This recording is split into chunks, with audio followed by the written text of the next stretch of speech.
Merci Madame et Messieurs de nous retrouver pour cette nouvelle session d'information sur CamNews 24. Deux titres à la une de ce journal. 450 militants désertent l'UNDP et l'ADD à Garoua pour rejoindre le RDPC. Ils ont été accueillis dans leur nouvelle famille au cours d'une grande manifestation publique. Et puis, opération Ville propre à Bertois, de jeunes vacanciers engagés pour barrer la route à l'insalubrité. Un appui financier leur sera octroyé par la communauté urbaine de la capitale du Soleil Levant. Voilà pour les titres. Et nous ouvrons donc ce journal en politique. Des démissionnaires de l'UNDP et de l'ADD rejoignent les rangs du RDPC à Garoua. Le ralliement du parti au parti de la flamme ardente a été célébré avec faste à Marouane par les nouveaux camarades sous la houlette d'Amadou Saradouna, secrétaire général du MINDU, qu'entourait pour la circonstance le sénateur Youssoufa Dawa, le sous-préfet de l'arrondissement de Garoua 2, François Mibaya Isomba, et le président Salilou Muller de la section RDPC Benue Centre 2, tête de liste municipale du 30 septembre dans la très convoitée commune de Garoua 2e. Des précisions avec Amadou Bello, Giscard Manbonnier et Serge Telka. La cour de la résidence d'Amadou Sardaouna a fait foule et ce malgré la forte pluie qui s'est abattue dans la ville de Garoua. Militants et sympathisants du RDPC, le Rassemblement démocratique du peuple camerounais, ont ainsi bravé les intempéries pour aller accueillir les nouvelles recrues venues d'ailleurs. 450 transfuges de l'UNDP et de l'ADD ont choisi de déposer leurs valises dans la section RDPC Benue Centre 2. Ils ont été présentés à leur famille d'accueil au cours d'un meeting grandeur nature organisé par Amadou Sardaouna. Ce dernier a salué la clairvoyance des nouveaux venus qui ont choisi de rallier le RDPC, le parti qui mène à la victoire. Le sénateur Youssoufa Dawa lui a emboîté le pas à la tribune des allocutions pour magnifier l'intelligence des nouveaux camarades. Pour lui, cet acte de ralliement au RDPC revêt une double signification. D'abord, la fin de la navigation à vue pour ces courageux militants dans leur désir de militer au sein d'une formation politique et prise des valeurs démocratiques et de partage. Ensuite, les opposants d'hier ont compris le jeu de leurs leaders qui n'ont que leurs intérêts à défendre auprès de celui qu'ils prétendent combattre pour accéder au pouvoir. Youssoufa Dawa a plaidé pour que cette supercherie prenne fin et que ceux qui traînent encore le pas rejoignent très rapidement les rangs du RDPC où l'on milite pour une cause commune, à savoir le développement socio-économique du Cameroun.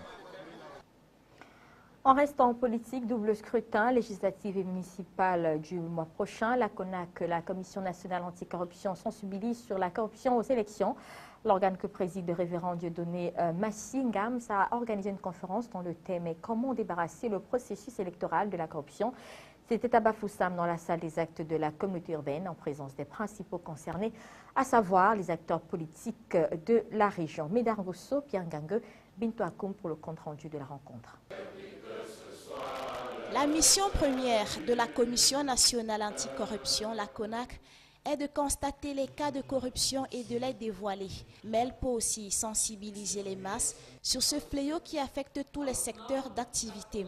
La rencontre entre les membres de la CONAC et les acteurs du processus électoral de la région de l'Ouest, placée sous le thème « Comment débarrasser le processus électoral de la corruption », s'inscrit en droite ligne des stratégies de la lutte contre la corruption en cette veille d'échéance électorale. De l'exposé du professeur Claude Abim, la pauvreté matérielle et morale, le manque d'éducation politique sont les principales causes de ce mal. En matière électorale, elles se manifestent par exemple par des promesses préélectorales, l'achat des bulletins de vote, des candidats adverses lors du scrutin, des actions et réalisations menées à la veille des échéances et bien d'autres. Au chapitre des conséquences que peut entraîner le phénomène, l'atteinte à la liberté du processus électoral, l'arrivée au pouvoir des dirigeants non méritants, avec pour conséquence une gestion opaque des affaires de la cité. Il s'agit alors de mettre un point d'honneur sur la mise en route de l'éthique, accentuer la lutte contre la pauvreté, peaufiner une stratégie pour l'éducation électorale. Un ensemble qui permettra de creuser la racine du mal, qui pourrait aussi faire jaillir la stabilité du processus électoral au Cameroun. Vacances utiles dans la capitale régionale de l'Est Cameroun. Les stagiaires de la communauté urbaine sont en guerre contre l'insalubrité à Bertois. Objectif, faire de cette agglomération une ville propre et attrayante. Pendant 2 semaines, des jeunes garçons et filles armés de machettes, de balais, de pelles et de râteaux sont à pied d'œuvre pour lutter contre l'insalubrité qui envahit certains coins de la ville. Cette initiative de Dieudonné Samba, le délégué du gouvernement, est appréciée par bon nombre d'habitants. Roméo Tignon, Anessa Teba et Bintou Akoum. Malgré les efforts considérables du service d'hygiène de la communauté urbaine à faire reculer l'insalubrité, l'adhésion de la population n'est pas toujours remarquable. C'est l'occasion saisie pendant ces vacances d'occuper les jeunes qui bénéficient de l'encadrement des responsables, des services ouverts à leur service, de participer à ce combat. Je ne peux que féliciter la communauté urbaine parce que c'est maintenant qu'on se rend compte que c'est vraiment beau. Et je les encourage à aller de l'avant. 3 jours après leur descente sur le terrain, les premières retombées sont visibles. La ville change peu à peu de visage. Une action qu'apprécient certains habitants qui ne manquent pas de plébisciter l'initiative. Surtout qu'elle occupe ces jeunes âgés de 15 à 25 ans et les aide à trouver un financement pour aider les parents. C'est une très bonne expérience pour nous, les élèves de la ville. Ça permet de mettre notre ville dans la propriété et en plus de cela, nous partirons d'ici avec une belle expérience. On se connaît entre camarades, beaucoup viennent des lycées, des différents établissements de la ville. On s'amuse, on prend plaisir à rendre notre territoire dans une belle propriété. Et là, nous sommes dans le parc d'attraction de la ville. Nous le mettons en propre et nous allons en bénéficier. Dans 10 ans, nous dirons à nos enfants, peut-être à nos camarades et collègues que ce parc-là, nous l'avons mis dans la propriété, nous avions participé à son évolution, à sa création. Les stages pour jeunes à la communauté urbaine de Bertoua sont organisés chaque année dans divers domaines d'activité. Un budget annuel est d'ailleurs alloué à cet effet dans la caisse de la communauté urbaine de la ville. En éducation, le gouvernement de la République passe à la vitesse supérieure et entend de ce fait opérationnaliser ses ambitions.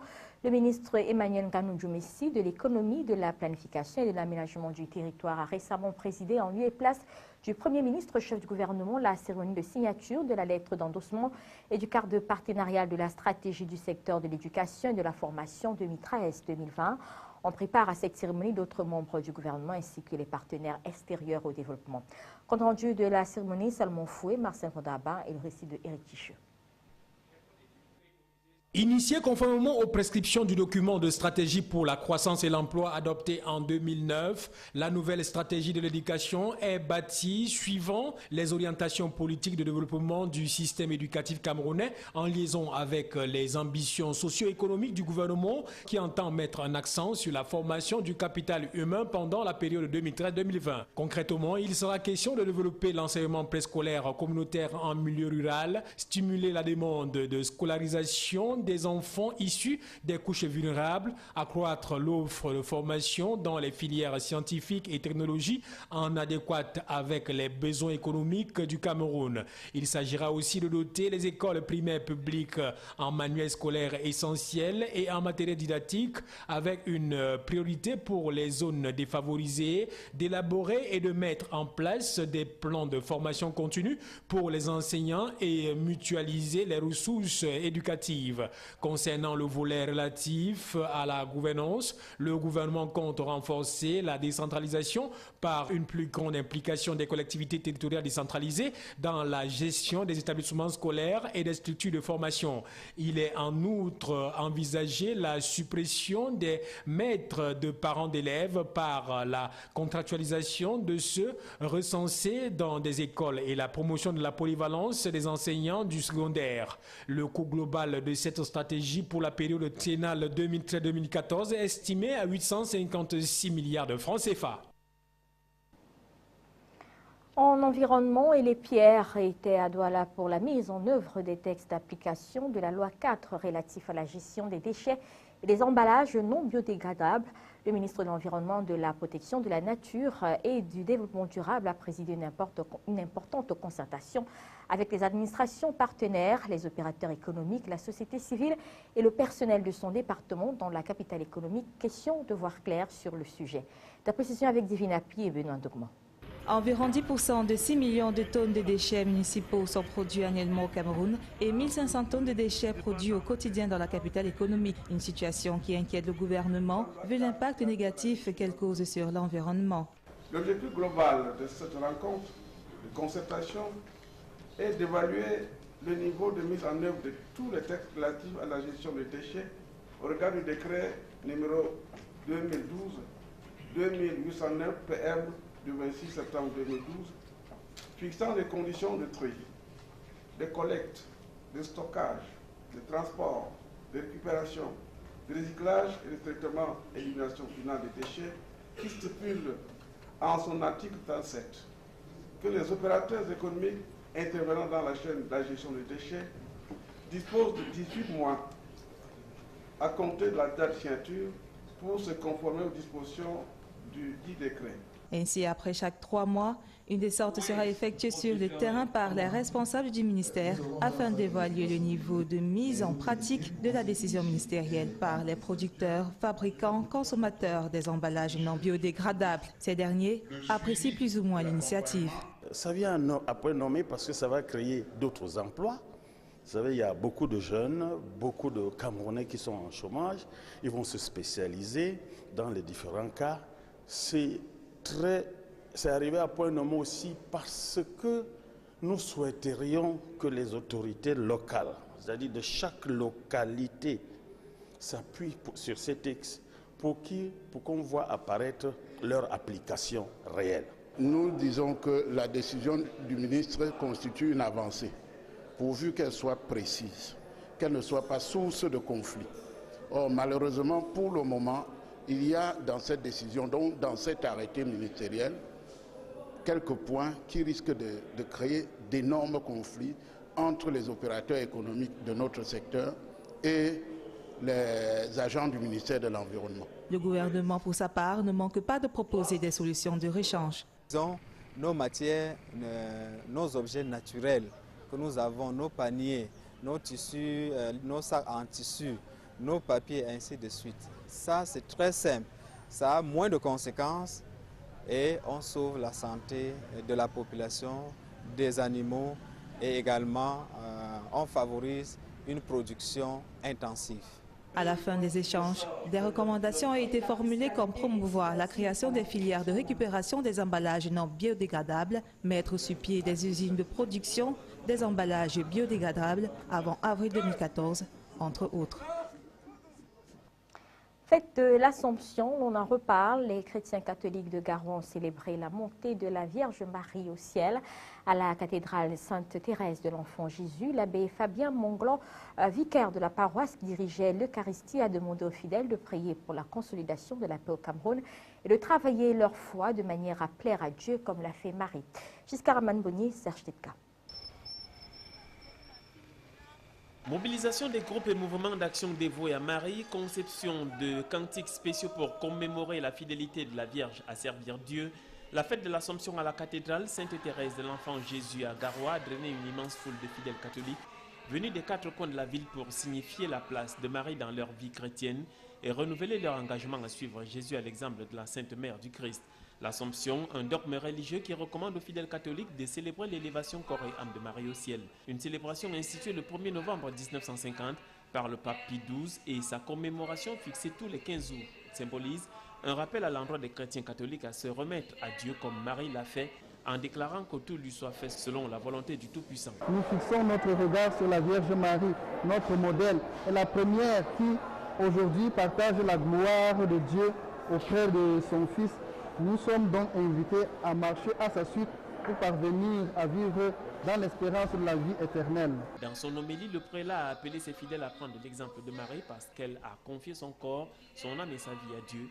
Il a également rappelé la nécessité de prier avec le chapelet et de méditer la parole de Dieu à tel point que leurs objectifs soient atteints, comme Marie qui a accepté engendrer le Sauveur de l'humanité. Ce que je voudrais dire aujourd'hui, c'est de marcher comme Marie sur le chemin de la sainteté, c'est-à-dire de combattre le mal dans tous les coins et recoins de notre vie, dans nos pensées, dans nos actes, dans nos relations, dans tout ce que nous faisons, que nous puissions éviter le mal, que nous puissions rejeter le mal pour vivre en Dieu et marcher sur le chemin du salut. Au cours de cette messe, une 50aine d'enfants a reçu le sacrement de baptême et les prières ont été dites pour la consolidation de la paix au Cameroun qui a pour sainte patronne Marie. Et nous voilà en sport sans transition. Ligue africaine des champions, Coton Sport prêt à affronter Recreativo do Libolo pour leur match de dimanche prochain face aux Angolais. Les poulains de Sébastien Sabre se disent prêts à se faire violence dans leur public à Rumdeadja pour une victoire sans bavure.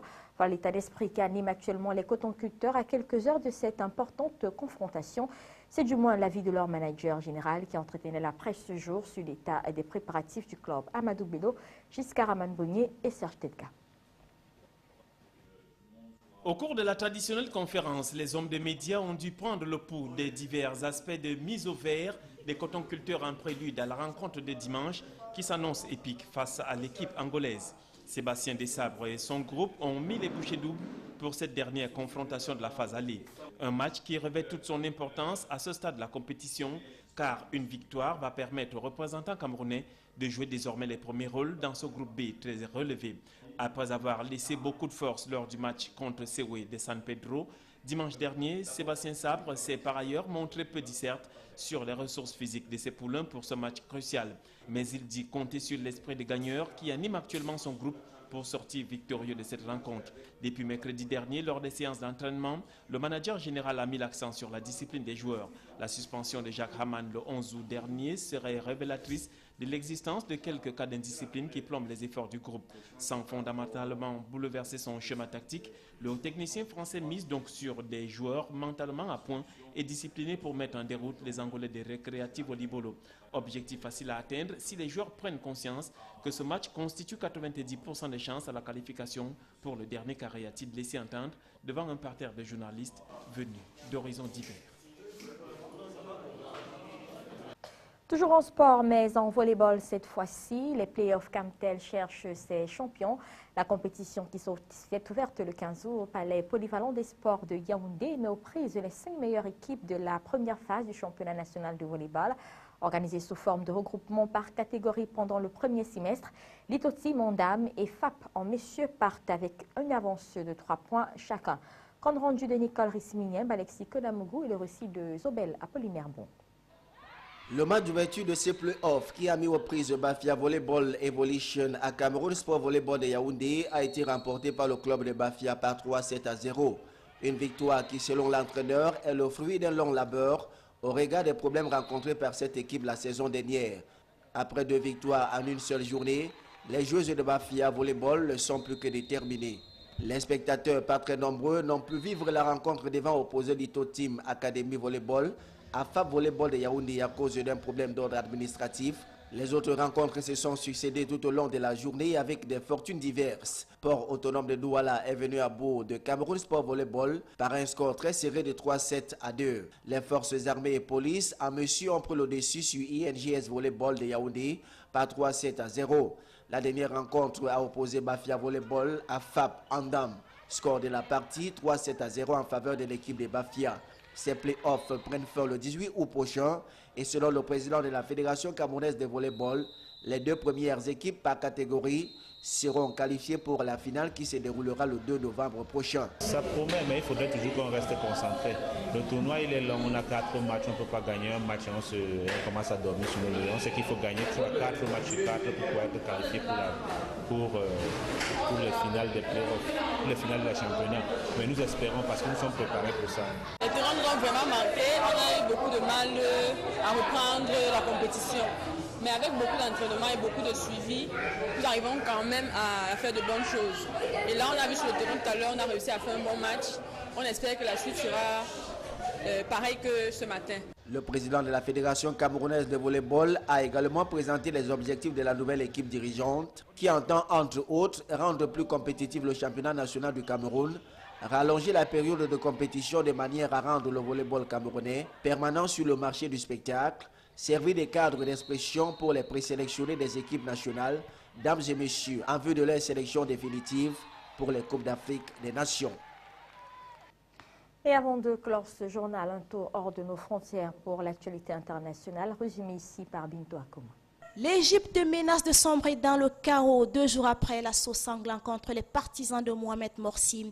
Des milliers de personnes sont à nouveau descendues dans la rue et des affrontements ont fait au moins 12 morts à travers le pays. L'armée a été déployée à masse au Caire et les forces de l'ordre ont reçu l'autorisation d'ouvrir le feu sur les manifestants violents. Les frères musulmans avaient appelé à manifester pacifiquement pour dénoncer le massacre de mercredi. Nouveau vol spectaculaire sur la Côte d'Azur. 2 hommes ont braqué tôt vendredi matin un hôtel 5 étoiles de Nice, dérobant des montres de luxe. À la fin du mois de juillet, la croisette à Cannes avait été le théâtre d'un casse-record. Un homme avait dérobé dans une exposition vente pour 100 millions d'euros de bijoux. Leur fameuse liste censée faire trembler la classe politique française n'aurait jamais existé. Le témoin clé de l'affaire Cahuzac, Pierre Condaman-Gerbier, avait déclaré devant le Sénat disposer d'une liste de politiciens ayant des comptes en Suisse non déclarés. Aujourd'hui, son avocat affirme qu'il a inventé cette liste dans le seul but de faire face aux menaces qu'il subissait. Il y a 1 an, la police ouvrait le feu sur des mineurs qui demandaient des augmentations de salaire à Marikana. 34 personnes avaient trouvé la mort dans ce drame, le pire depuis la fin de l'apartheid. Des milliers de personnes se sont rassemblées vendredi pour commémorer ce triste anniversaire. La compagnie britannique qui exploite la mine a présenté ses excuses aux familles des victimes alors que les travaux de la commission d'enquête n'ont pas encore abouti. Démolir une colline rocheuse de plus de 1000 mètres carrés installée au sommet d'un gratte-ciel de Pékin. C'est la mission padanale de ces ouvriers. Le château dans les airs a été édifié par un riche chinois sans aucun permis de construire. La pression qu'il exerce sur l'immeuble a été considérée comme dangereuse par les autorités. Et le propriétaire n'a plus qu'à retourner sur le plancher des vaches. Ce journal s'achève, mais avant le rappel des titres, 450 militants désertent l'UNDP et l'ADD à Garoua pour rejoindre le RDPC. Ils ont été accueillis dans leur nouvelle famille au cours d'une grande manifestation publique et puis opération Ville propre à Berthois. De jeunes vacanciers engagés pour barrer la voie à l'insalubrité. Un appui financier leur sera octroyé par la communauté urbaine de la capitale du Soleil Levant. Voilà pour les titres qui ont été développés dans ce journal. Merci de l'avoir suivi. Très bon week-end à tous.